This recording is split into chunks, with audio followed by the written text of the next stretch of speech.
Cabinet లో మా మంత్రులందరూ కొంతమంది అడిగారు, సార్ మీరు ఎప్పుడో తెలంగాణ వచ్చినప్పుడు మాకు బండ్లన్నీ ఇచ్చింది తిరగనీకి, అవి ఊపుకే పోయి ఆగిపోతున్నాయి మా బండ్లు, కొత్త బండ్లు కొనియండి సార్ అని అడిగారు.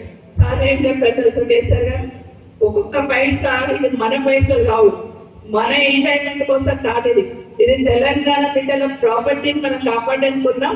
ఒక్కొక్క పైసా ఆచితూచి వాడాలి. ఇప్పుడు ఏం అవసరమై కొన్ని రోజులు నడిపించుకోండి అంటే కాదు. మళ్ళీ మీటింగ్లు అడిగారు, సార్ ఏదైనా ఇవ్వండి సార్ మా బండ్లు ఆగిపోతున్నాయి, మాకు తిరగాలంటే ఎట్లయితుంది అన్నాడు. మళ్ళీ పోస్ట్పోన్ చేసి లాస్ట్ కి పోరు పడలేక పెట్టయ్య బాబు రామకృష్ణ గారు సిఎస్ గారు పెట్టండి ఎంతైతే బడ్జెట్ అంటే వెహికల్స్ కి పెట్టినారు. ఆ వెహికల్స్ తీర్మానం పెట్టగానే మన గవర్నమెంట్ పోయింది, కొత్త గవర్నమెంట్ వచ్చింది. ఆ వెహికల్స్ కూడా కేసీఆర్ గారు తీసుకుపోయి విజయవాడలో దాచిపెట్టిన పెట్టింది గవర్నమెంట్. ఇప్పుడు ఎవరు తిరుగుతున్నారు పనులలో? వాళ్ళే తిరుగుతున్నారు. నిన్నగాక మన ఒక పేపర్లో స్టేట్మెంట్ చూసినాం, ఒక మంత్రి గారి ఇంట్లో రిపేర్ కోసం ₹1,00,00,000 పైన శాంక్షన్ ఇచ్చిందని.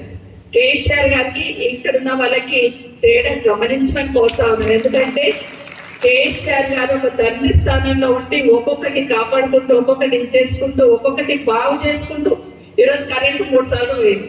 అదే కేసీఆర్ గారు ఉంటే పోయేదా? ఒక్క క్షణం రెప్పపాటు కరెంటు పోకుండా కాపాడిండు కేసీఆర్ గారు. ఇట్లాగే ప్రభుత్వం వచ్చినాక ఊరుకుంటే కరెంటు కట్ అవుతుందంటే ఒకరోజు సాంఘిక ఒక మాట అడిగారు, ఏంటమ్మా కరెంటు కట్ అవుతుందంట హైదరాబాద్ లో ఊరుకుంటుంటే, అవునన్నా కట్ అవుతుంది అన్న. అట్లయితే కట్ అవుతుంది, దాన్ని మంచిగా చేసిన సిస్టమ్, ఒక దగ్గర డౌన్ అయితే ఇంకో దగ్గర డ్రా చేసుకుంటట్టు హైదరాబాద్ చుట్టూ ఒక రింగ్ లాగా చేసినాను. క్షణం కాలం కూడా కరెంటు పోకుండా చేసినాం, కట్ అయింది అన్నాడు. నేనేమన్నానంటే కానీ అన్నా తెలవాలి కదా, మార్పు రావాలన్నారు కదా, ప్రజలకు కూడా అర్థమవుతుందంటే కరెక్టే అమ్మా, వాళ్ళు మార్పు రావాలని చేసినా కూడా సిస్టమ్ కొలాప్స్ అయిపోతే రాష్ట్రానికి నష్టం అని చెప్పాడు. అదే కేసీఆర్ గారు ఆలోచన. ఎందుకంటే పెట్టుబడులు వచ్చిన 24 గంటల కరెంట్ ఉందని, శాంతి భద్రతలు బాగున్నాయని రాష్ట్రం పెట్టుబడులు వచ్చాయి కేసీఆర్ గారు ఉన్నప్పుడు. కానీ 2 సంవత్సరాలు ఏం చూస్తున్నాం మనం? నడి రోడ్డు మీద నరికేసిపోతున్నారు. నా మెట్ట మధ్యాహ్నం బంగారు షాప్లలో పడి దోసిపోతా ఉన్నారు. ఇక అంతేందుకు, మొన్న జరిగిన తతంగం చూస్తున్నాం. ఒక అమ్మాయిని నష్టం చేసిందంటే ఆయన పట్టుకోవడానికి 4 రోజులు పట్టింది, దొరకలేదు. ఆయన పట్టుకున్నామంటే ఆయనేమో సరెండర్ చేసినామంటారు. ఇద్దరు కలిసి రాష్ట్రంలో, కేంద్రంలో ఉన్న బీజేపీ, రాష్ట్రంలో ఉన్న కాంగ్రెస్ పార్టీ ఇద్దరు కలిపి రాష్ట్రానికి నష్టం చేస్తున్నది వాస్తవం అని మనందరం కూడా చెప్పాల్సిన అవసరం ఉంది. కింద ప్రజలకు అర్థమైంది. మనం వెళ్ళినప్పుడు చెప్పాల్సిన అవసరం ఉంది. ఆటోమేటిక్ గా మీకు అందరికి అర్థమైపోతుంది. ప్రజలైతే ఒక క్లారిటీకి వచ్చింది, వీళ్ళిద్దరు తోడుదొంగలు ఈ రాష్ట్రం మీద పడి రాష్ట్రానికి నష్టం చేస్తున్నారు, కేసీఆర్ వస్తే ఈ రాష్ట్రానికి శ్రీరామ రక్ష అనేది ప్రజలకు అర్థమైపోయింది. కాబట్టి మనం అందరం కూడా ఇక్కడికి వచ్చిన ప్రతి ఒక్కరికి కోరేది ఒకటే, ఈ రోజు నుండి మొదలు పెడతాం. ఒక యజ్ఞంలాగా మొదలుపెట్టి ఈ కార్యక్రమాన్ని పూర్తి చేసి కేసీఆర్ గారిని మళ్ళీ రాష్ట్రంలో తీసుకురావాల్సిన అవసరం. ఎందుకంటే ఇంత ముందు మాట్లాడుతూ చెప్తున్నారు, బీఆర్ఎస్ పార్టీనే తెలంగాణకు రక్షణ కవచము, కేసీఆర్ గారి నాయకత్వమే ఈ రాష్ట్రానికి శ్రీరామ రక్ష. చెప్పాలంటే చాలా ఉన్నాయి, కానీ మీకు అందరూ కూడా కోరుతా ఉన్నాను. జయపాల్ యాదవ్ గారు ఇప్పుడు మాట్లాడుతూ మెట్రో గురించి ఎంతో ప్రత్యేకంగా ప్రస్తావించిన నేనంటే, ఓన్లీ శంషాబాద్ మెట్రో ట్రైన్ వేస్తారు కేసీఆర్ గారు. అక్కడ ఉండే మీటింగ్ లో క్యాబినెట్ లో నేను అడిగాను, అన్న మాకు కూడా తుక్కుగూడ వరకు ఇవ్వరాదా అని అడిగాను. తుక్కుగూడ ఎందుకమ్మా, కందుకూరు దాకా తీసుకోపో అన్నారు. థ్యాంక్స్ అన్న అని చెప్పాను. కందుకూరు తర్వాత ఒక్క నిమిషం ఆగి, ఇక కందుకూరు దాకా ఎందుకు, ఆ ముచ్చట నేతలు గేటు దాకా తీసుకుపో అన్నారు. జయపాల్ యాదవ్ గారు తెల్లారి వచ్చి మాట్లాడు అసెంబ్లీలో వచ్చి, సార్ మేము నేతలు గేటు దాకా వచ్చిన తర్వాత మా అమ్మగారు ఏం పాపం చేసిందని, చాలా అది కూడా పెట్టి ఫైల్ అయితే మూవ్ చేయండి అన్నాడు. అది కేసీఆర్ గారు ఆలోచన.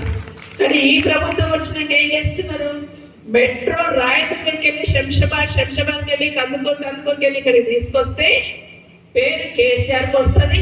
కాబట్టి నేను పక్కన పడేసి, కానీ ఇక్కడ ప్రజలకు పేరు జరుగుతుందని ఆలోచన లేదు. ఫ్యూచర్ సిటీ అని చెప్పుకొని తిరుగుతున్నారు కదా మన ముఖ్యమంత్రి గారు.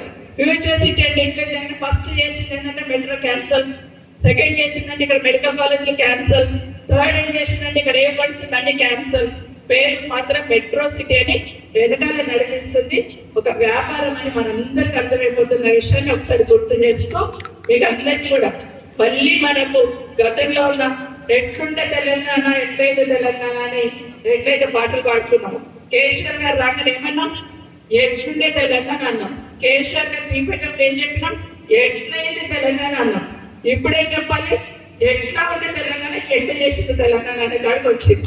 కాబట్టి దయచేసి మనం అందరం కూడా, అందరికీ కూడా రాజకీయంగా ఏం చేస్తుంది ప్రభుత్వం అందరికీ తెలుసు.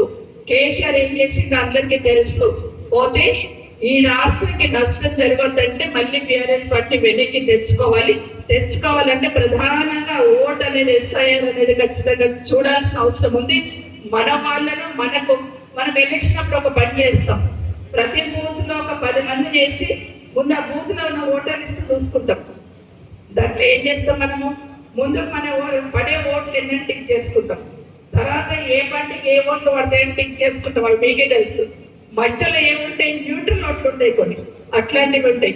కాబట్టి మనం ఈ మెంబర్షిప్ చేస్తున్నప్పుడు అట్లాగే బైఫర్కేట్ చేసుకొని ప్రతి ఒక్కరు మన అభిమానులు, మన తరఫున ఉండే వాళ్ళందరినీ కూడా మెంబర్షిప్ లో పెట్టాల్సిన అవసరం ఉందని మీకు అందరు కూడా తెలియజేసుకుంటూ, మీరు అందరు కూడా ఇంత పెద్ద ఎత్తున ఇక్కడికి వచ్చిన మీకు అందరికీ ఈరోజు మన బూత్ మన బాధ్యత ఈరోజు మీకు అప్పచెప్తున్నాం.